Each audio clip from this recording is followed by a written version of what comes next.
আসসালামু আলাইকুম এভরিওয়ান। মায়ের বদন গল্পের শেষ পার্ট। তো চলো বেশি কথা না কইয়া গল্প শুরু করা যাক। চিন্তার সাথে বিকেলে কথা হলো, তার কাছ থেকে জানতে পারলাম অবনীর এক ডাক্তার ছেলের সাথে বিয়ে। তখন পর্যন্ত জানতাম না আমি এই ছেলেটা কে, কার সাথে অবনীর বিয়ে। রাতে যখন রাশেদ ফোন করে তার বিয়ের কথা জানালো, তখন আর বুঝতে বাকি রইল না অবনীর সাথেই রাশেদের বিয়ে ঠিক হয়েছে। বিয়েটা হুট করেই ঠিক হয়ে গেছে, তাই আমাকে জানাতে দেরি করেছে। রাশেদকে আমি যতটুকু চিনি জানি ছেলে হিসাবে অনেক ভালো, সেক্ষেত্রে অবনীর জন্য ভালোই হয়েছে।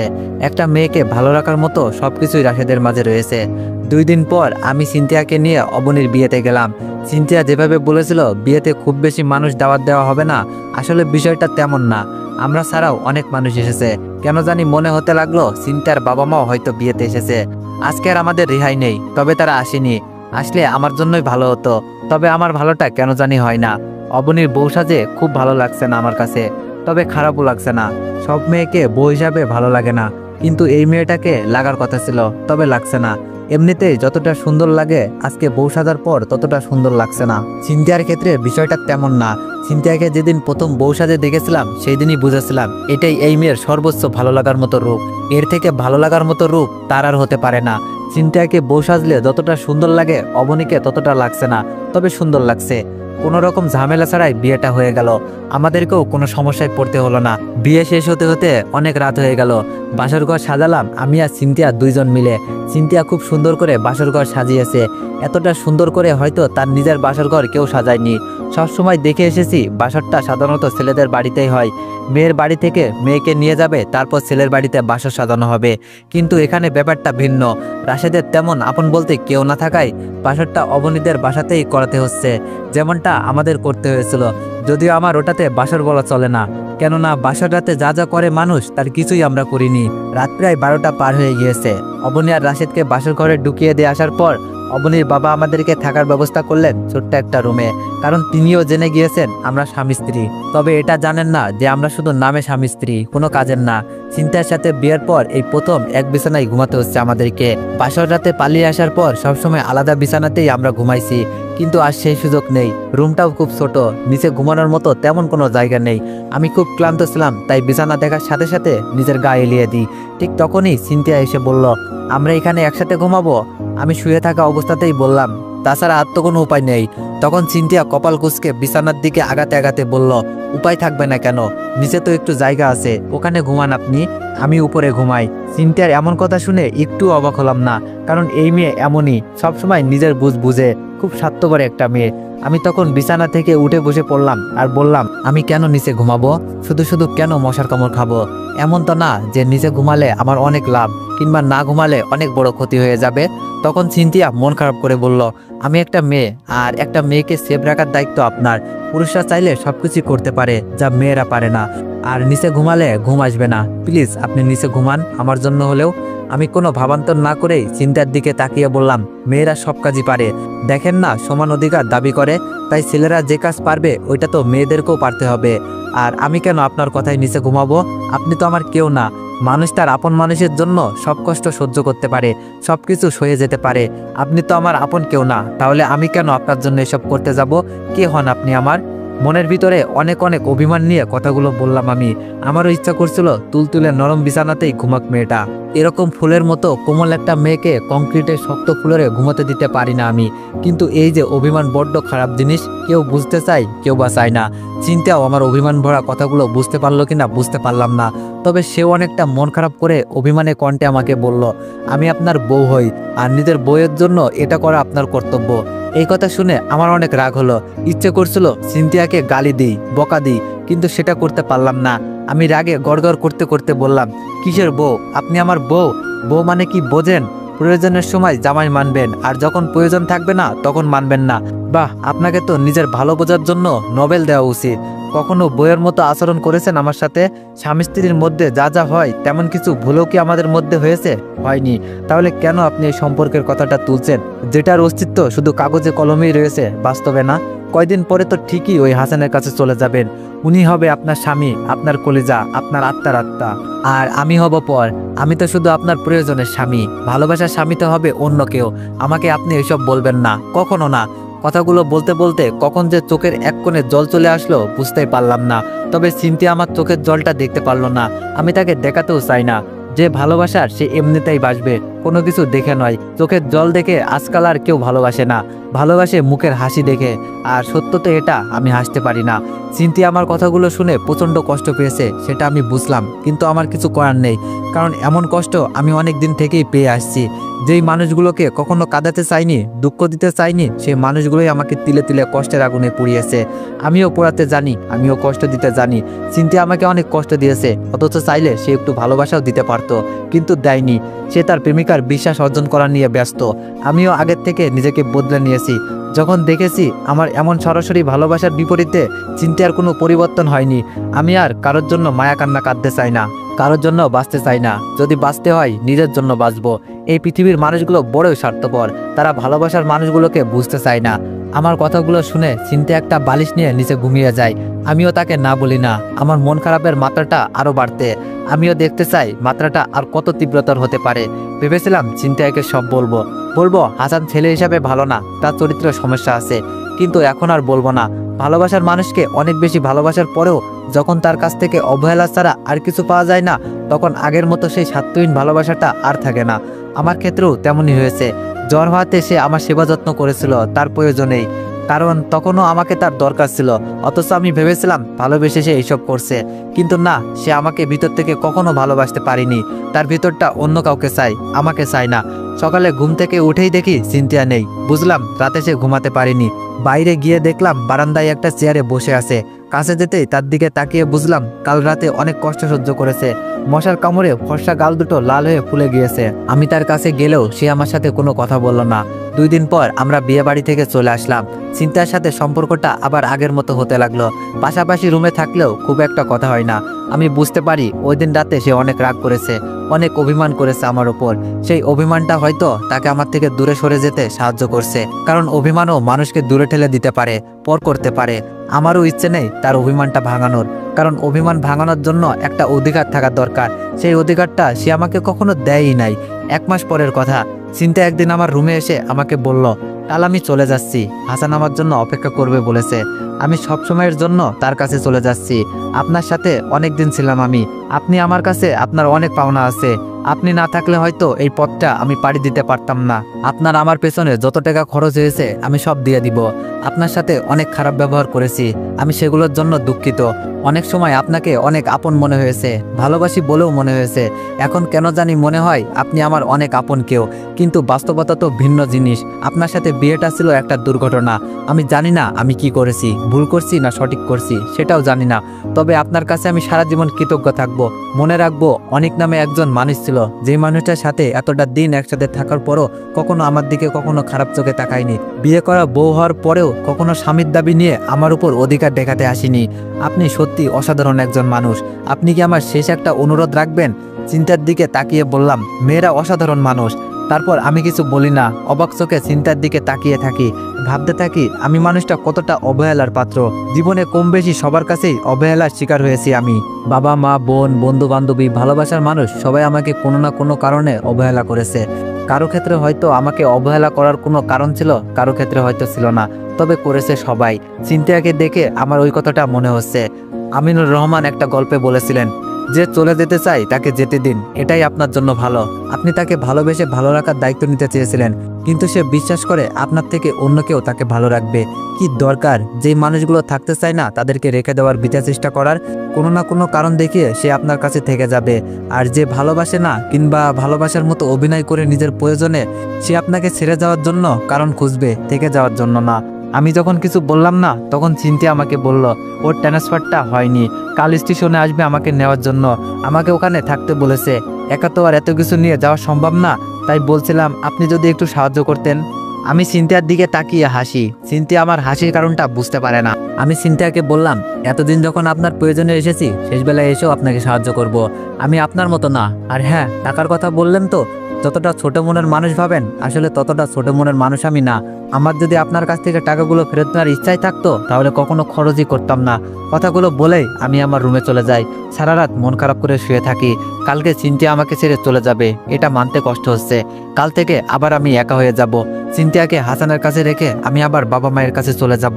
সিনথিয়ারও কি আমার মতো মন খারাপ? কারণ সেও তো আমার সাথে অনেক দিন ছিল, তার কিছুটা মন খারাপ তো আমি দাবি করতেই পারি। রাতে ভালো করে ঘুম হয়নি, যার কারণে অনেকটা বেলা করে ঘুম ভাঙলো। ঘুম থেকে উঠেই দেখলাম সিনথিয়া সবকিছু রেডি করে ফেলেছে। বুঝলাম হাসানের কাছে যাওয়ার জন্য খুব তাড়া। আমি সিনথিয়ার দিকে তাকাতেই জাস্ট স্তব্ধ হয়ে গেলাম। আজকে জীবনে সবচেয়ে সুন্দর করে সেজেছে। এর আগে কখনো আমি তাকে এত সুন্দর করে সাজতে দেখিনি। এত সুন্দর করে সাজার কারণ কি হাসান?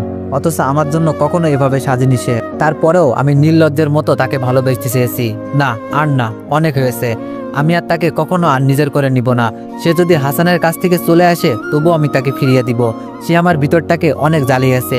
আমি তো আর এত জ্বলতে চাইনি, আমি শুধু তাকে ভালোবেসতে চেয়েছিলাম, কিন্তু সে আমাকে জ্বালিয়েছে। সকাল 10টার সময় আমি আর সিনথিয়া রেলওয়ে স্টেশনের উদ্দেশ্যে রওনা হলাম। হাসান নাকি 12টার সময় আসবে।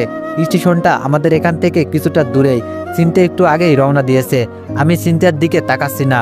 ওই চেহারাটা আমাকে ভুলে যেতে হবে। কখনো চাইলেও আমি আর দেখতে পারবো না। রাস্তায় অনেক জ্যাম থাকার কারণে আমাদের যেতে অনেক সময় লাগলো। 12টার উপরে বেজে গেল। আমি হাসানের সাথে দেখা করলাম না, দূর থেকে সিনথিয়াকে দেখে চলে আসলাম। সিনথিয়া হাসানকে গিয়ে জড়িয়ে ধরবে, এটা আমি সহ্য করতে পারবো না। এমন দৃশ্য আমার চোখের জন্য ক্ষতিকর। তাই সিনথিয়াকে স্টেশনে পৌঁছে দিয়ে আমি বাসায় চলে আসবো বলে ঠিক করি। আমি বাসায় চলে আসলাম। সিনথিয়া নামের মানুষটাকে ভুলে সব গোছগাছ করতে শুরু করলাম। বাবা মাকে বলেছিলাম আমার কাজ শেষ হলে তাদের কাছে চলে আসবো। সত্যি বলতে ওই দিন না গিয়ে ভুল করেছি, কারণ ওখানে আমার কোনো কাজই ছিল না। দুঃখ পাওয়ার জন্য শুধু শুধু এতদিন আমি এখানে ছিলাম, এর বেশি কিছুই না। বিকেল 4টা বাজে, আকাশের দিকে তাকিয়ে আছি। আজও আকাশটা মেঘে ঢাকা। অনেকটা খারাপ লাগছিল, মনে হচ্ছিল কিছু একটা হারিয়েছি। তবে সান্ত্বনার বাণী এটাই, যাকে হারিয়েছি সে কখনো আমার ছিলই না। আমি যখন প্রচন্ড মন খারাপ করে ওই মেঘ জমা আকাশের দিকে অনেক অভিমান নিয়ে তাকিয়ে আছি, ঠিক তখন অনুভব করলাম কেউ একজন পিছন থেকে আমাকে শক্ত করে জড়িয়ে ধরে কাঁদছে। পিছন ঘুরে সেই চিরপরিচিত মানুষটাকে দেখতে পেলাম। হ্যাঁ, সিনথিয়া আমাকে জড়িয়ে ধরে কাঁদছে। কি হচ্ছে কিছুই বুঝতে পারলাম না। সিনথিয়া তখন কাঁদতে কাঁদতে বলল, আমি তোমার ভালোবাসাটা বুঝতে পারিনি। হাসান ছেলেটা অনেক খারাপ। আমি বাদেও সে অন্য মেয়েকে ভালোবাসে, অন্য কারোর সাথে রিলেশন করে। আমি তোমার কাছে থাকতে চাই। আমার ভুল হয়ে গিয়েছে। আমি তোমার বিশুদ্ধ ভালোবাসাটা বুঝতে পারিনি। তুমি একটাবার আমাকে বুঝাতে পারতে, আমাকে জোর করতে পারতে। যাকে ভালোবাসো তাকে চিরতরে আপন করে পাওয়ার জন্য একটু জোর করতে পারো না? আমি আর তোমাকে হারাতে চাই না, ভুল বুঝতে চাই না, কষ্ট দিতে চাই না। যতদিন বাঁচবো শুধু তোমার জন্য, তোমার ভালোবাসার মানুষ হয়ে বাঁচবো। এতটা ভালোবাসবো যার বেশি আর ভালোবাসা যায় না। বলো, আমাকে ক্ষমা করেছো? সিনথিয়ার কান্নাটা সত্য, তার চোখের পানি বিশুদ্ধ। আমার খুব ইচ্ছে করছিল নিজ হাতে তার চোখের পানির মুছে দিয়ে তার কপালে একটা চুমু খাই, তাকে বলে দিই আমি এই দিনটার জন্যই অপেক্ষা করেছিলাম। কিন্তু আমি তেমন করলাম না। যেই মানুষটা আমাকে জ্বালিয়েছে আমিও তাকে জ্বালাতে চাই। আমি তাকে দেখাতে চাই আমিও তাকে ছাড়া বাঁচতে পারবো। হয়তো ভালো থাকতে পারবো না, তবে বাঁচতে পারবো। আমি সিনথিয়াকে আমার কাছ থেকে ধাক্কা দিয়ে দূরে সরিয়ে দিই আর বলি, ক্ষমা কি এতই সহজ? আমার তো তোমার ভালোবাসার এখন আর দরকার নেই। তুমি তোমার বয়ফ্রেন্ডকে অন্য একটা মেয়ের সাথে দেখেছো, আর তখন তোমার মনে হয়েছে তুমি তার কাছে যাবে না। বাহ, স্বার্থপর মেয়ে, বাহ। তা কি দেখলে তুমি? মেয়েটা কি দাবি করেছে? মেয়েটার বাচ্চা পেটে নাকি ধোকা দিয়েছে তোমার গুণধর বয়ফ্রেন্ড? সিনথিয়া তখন বলল, হাসান মেয়েটাকে টাকা দিচ্ছিল সবকিছু ভুলে যাওয়ার জন্য, যাতে করে সে তার জীবন থেকে সরে যায়। সে এটাও বলেছিল আমার সাথে বিয়ে হলে টাকা পয়সার কোনো অভাব থাকবে না, দরকার হলে সে তাকে আরো টাকা পয়সা দেবে, তবুও যেন তার জীবন থেকে সরে যায়। আমার ভাগ্যটা ভালো, আমি সব শুনে ফেলি। তখনই আমি ওখান থেকে চলে আসি। আমি তখন সিনথিয়ার দিকে তাকিয়ে বললাম, দেখো, তুমি এখানে নিজেকে সেলফিশ হিসেবে প্রমাণ করেছো। তোমার বয়ফ্রেন্ডের খারাপ সময়ে তার পাশে থাকা উচিত ছিল, কিন্তু তুমি থাকো নাই, আমার সাথে থাকতে চাইছো। হাসানের খারাপ রূপটা তোমার সামনে প্রকাশ পেয়েছে বলে, না হলে তো আমার কাছে আসতে না। এটাকে ভালোবাসা বলে না, এটাকে নিজের ভালো বলে। তুমি সবসময় নিজের ভালো থাকাটাকেই বড় করে দেখছো। অন্যের ভালো থাকাটা গুরুত্ব তোমার কাছে কখনোই ছিল না। আমাকে ক্ষমা করো, আমি তোমার সাথে থাকতে পারবো না। আমি জানি এটা মেনে নিতে আমার অনেক কষ্ট হবে, তবুও আমি মেনে নিব। আমার মুখ থেকে সরাসরি এমন একটা শব্দ শুনে সিনথিয়া হাউমাউ করে কাঁদতে থাকে। আমার খুব কাছে এসে আমার দুই গালে দুই হাত রেখে বলতে থাকে, না, তুমি এমন করতে পারো না। আমার একটা ভুলের জন্য তুমি আমাকে এত বড় শাস্তি দিতে পারো না। বলো তুমি কি চাও, আমি তাই করব। তবুও তোমাকে আমার চাই। তুমি আমার স্বামী, যাকে ভালোবাসো, তার একটা ভুল তুমি ক্ষমা করতে পারবে না? আমি তোমার জন্য সবকিছু করতে রাজি আছি। একটাবার বলো আমাকে কি করতে হবে, আমি সবকিছুর জন্য প্রস্তুত আছি। আমি আমার গাল থেকে চিন্তার হাত দুটো সরিয়ে দিয়ে বলি, অনেক দেরি করে ফেলেছো। এই কথাগুলো যদি তুমি আর একটা দিন আগে বলতে, পুরো পৃথিবীর সমতুল্য ভালোবাসা দিয়ে তোমাকে বরণ করে নিতাম আমি, কিন্তু তুমি সেটা করনি। তুমি অনেকটা দেরি করে ফেলেছো। আমাদের মতো ছেলেরা অন্ধকারে জোনাক পোকার মতো ঘুরে বেড়ায়। যারা ভালোবেসে ধরে রাখতে পারে না তারা ভাগ্যবান, যারা ভালোবাসার পরেও বুঝতে পারে না তারা কপাল পোড়া, যারা হারিয়ে আবার ফিরে পেতে চায় তারা দুর্ভাগা। কারণ আমরা ফিরি না, আমরা মহাকালের অন্ধপুরে হারিয়ে যাই। অন্ধকারের মধ্যে আলো ছড়াতে ছড়াতে জোনাক পোকার মতোই একসময় অন্ধকারে বিলীন হয়ে যায় আমরা। তোমাদের মতো মেয়েরা আমাদেরকে ধরে রাখার ক্ষমতা রাখে না। আমাদের মতো ছেলেদেরকে তোমরা ডিজার্ভ করো না, কারণ আমরা সত্যি অনেক অনেক ভালো ছেলে, যেটা তোমরা কখনোই বুঝতে পারো না, পারলেও দেরিতে। আমাকে না পাওয়ার আফসোস নিয়ে তিলে তিলে মরবে তুমি, এটাই হবে তোমার জন্য আমার ভালোবাসার শাস্তি। আমি কাল চলে যাব, তুমিও চলে যেও তোমার বাবা মায়ের কাছে। বাবা মাকে জীবনে অনেক ধোকা দিয়েছো, তাদের কাছে ক্ষমা চেয়ে নিও, দেখো তারাও ক্ষমা করে দিবে। তাদের পছন্দই বিয়ে করে নিও, সুখী হবে। না হলে এখানে থেকেই নতুন কাউকে খুঁজে নিও, ঠিক হাতানের মতো। কথাগুলো বলার পর চিন্তার দুচোখ বেয়ে অযোধ্যারায় পানি বর্ষণ হচ্ছিল। আমি বুঝতে পারি আমার কথাগুলো তার ভিতরটাতে অনেক আঘাত করেছে, সে ভীষণ কষ্ট পেয়েছে। চিন্তা আর কোনো কথা বলতে পারে না, কারণ আমি তার সব কথাই কেড়ে নিয়েছি। সকাল হলে আমি আমার নিজের বাসায় চলে যাই। চিন্তা অনেক অনুরোধ করে থেকে যাওয়ার জন্য, কিন্তু আমি থাকি না। সে বুঝুক ভালোবাসার মানুষকে না পেলে কেমন লাগে। চলে আসার আগে আমি বিয়ের কাবিননামাটা সাথে করে নিয়ে আসি আর বলি, তুমি যদি কখনো বিয়ে করতে চাও আমাকে বলবে, আমি তোমাকে ডিভোর্স পেপারটা পাঠিয়ে দিব। পবিত্র কাবিননামাটা তোমার মতো মেয়ের কাছে থাকতে পারে না, এটার মূল্য তুমি বুঝবে না। বাসায় আসার পর চিন্তা আমাকে অনেক ফোন দেয়, আমি তার ফোন ধরে নিই। আমি তাকে ছেড়ে বাসা শুরু করি, শুধুমাত্র আমার জন্য বাসা শুরু করে। আমি জানি চিন্তা আমার জন্য এখনও কাঁদে, কারণ সেদিন আমি তার চোখে আমার জন্য সত্যি ভালোবাসা দেখেছিলাম। আমি চাই আমাকে না পাওয়ার আফসোসটা সে সারা জীবন করুক। 6 মাস পরের কথা। এই 6 মাস আমি চিন্তার সাথে একটা বারের জন্য কথা বলিনি, দেখা করিনি। 6 মাস পর বাবা মাকে সব বলে আমি। একদিন বাবা মা বোন আর আমার বোনের জামাইকে নিয়ে চিন্তাদের বাসায় যাই আমি। বাসাটা চিনতে কষ্ট হলেও ঠিক চিনে নিলাম। আমাকে বাসায় দেখে চিন্তার বাবা এগিয়ে আসলেন, কারণ তিনি সব জানতেন। আমি তাকে সব বলেছি। আমি চিন্তার কথা জানতে চাইতে একটা বন্ধ ঘর দেখিয়ে দিল আমাকে। আমি ঘরের দরজা খুলেই যখন ভিতরে ঢুকলাম, তখন ঘরটাতে নিকষ কালো অন্ধকার অনুভব করলাম। আলো জ্বালাতেই দেখতে পেলাম পাগলের মতো কেউ একজন বিছানায় শুয়ে আছে। আমাকে দেখেই বিছানা থেকে উঠে একটা কথা বলল, কে কে? আমি তার দিকে এগিয়ে গিয়ে তার মুখটা দেখতেই নিজের ভেতরটা অনেক খারাপ লাগা কাজ করলো। কি ছিল আর কি হয়ে গিয়েছে এই 6 মাসে এই মেয়েটা? চিন্তা অনেক কষ্ট হচ্ছিল আমার। কাঁদতে কাঁদতে চোখের নিচে দাগ পড়ে গিয়েছে, চোখ মুখ ফুলে গিয়েছে। আমি তার খুব কাছে গিয়ে জড়িয়ে ধরে বললাম, এখনো কাঁদো আমার জন্য? তখন চিন্তা বলল, তুমি তো বলেছিলে কাঁদতে, আমাকে কাঁদাতে খুব ভালো লাগে তোমার, তাই না? আমি তার চোখের পানিটা মুছে দিয়ে বললাম, কখনো না, তোমাকে অনেক ভালোবাসি। তুমি এখনো বিয়ে করনি কেন? তুমি কি জানতে তোমার কাছে আসবো আমি? তখন চিন্তা বলল, হ্যাঁ জানতাম, কারণ তুমি আমাকে ছাড়া অন্য কাউকে নিয়ে সুখী হতে পারবে না। সুখী হওয়ার জন্য আমাকে তোমার কোনো একদিন হলেও দরকার হবে। তাই আমি অপেক্ষা করেছিলাম এই দম বন্ধ হওয়ার মতো অন্ধকার ঘরে। তুমি আমাকে এত ভালোবাসার পরও কেন হাসান নামক নরপিশাচটার হাতে আমাকে ছেড়ে দিয়েছিলে? আমি যদি সত্যি সত্যি চলে যেতাম তখন কি হতো? তখন আমি চিন্তাকে নিজের সর্বোচ্চ কাছে টেনে নিয়ে এসে বলি, এমনটা কখনোই হতো না। তুমি কি মনে করো আমি তোমাকে হাসান সম্পর্কে সব জানার পরেও তার কাছে চলে যেতে দিব? এমনটা ভাবলে তুমি অনেক বোকা। তুমি কি জানো স্টেশনের যেই মেয়েটার সাথে হাসানকে তুমি দেখেছিলে, সেই মেয়েটাকে তোমার হাসানের কাছে যাওয়ার আগেই রাতেই আমি সব বলেছিলাম, কারণ সেই মেয়েটাকে আমি চিনি। তাকে সেই হাসান অনেক আগেই ধোঁকা দিয়েছিল। তোমার সাথে স্টেশনে এর জন্যই আমি যাইনি। তুমি যখনই হাসানের কাছে গিয়েছো তার ঠিক কিছু সময় আগেই মেয়েটা হাসানের ওখানে পৌঁছে গিয়েছিল, হাসানের অজান্তেই। খোঁজ নিয়ে দেখো হাসান ওই মেয়েটাকে বিয়ে করেছে, কারণ সে বিয়ে করতে বাধ্য ছিল। এক্ষেত্রে তোমার বোন অবনীর হাজবেন্ড রাশেদ অনেক সাহায্য করেছে, কারণ সে হাসান আর ওই মেয়ের সম্পর্কে সব জানতো। তোমার বাবাকেও আমি ফোন করে বলেছিলাম তোমাকে নিয়ে আসতে। তাকে বোঝাতে অনেক কষ্ট হয়েছিল, তবে বুঝতে পেরেছিল। আমি চেয়েছিলাম তোমাকে একটা শিক্ষা দিতে। জানো, তোমার প্রতি আমার অনেক অভিমান। এখন তুমি আমাকে হারানোর ভয় সবসময় ভালোবাসবে। চিন্তা আমার কথা শুনে অনেকটা বোকা বনে গেল। সে আস্তে করে বলল, এত বড় ধোঁকা আমার সাথে? যাকে এত ভালোবাসো তাকে কষ্ট দিতে পারলে?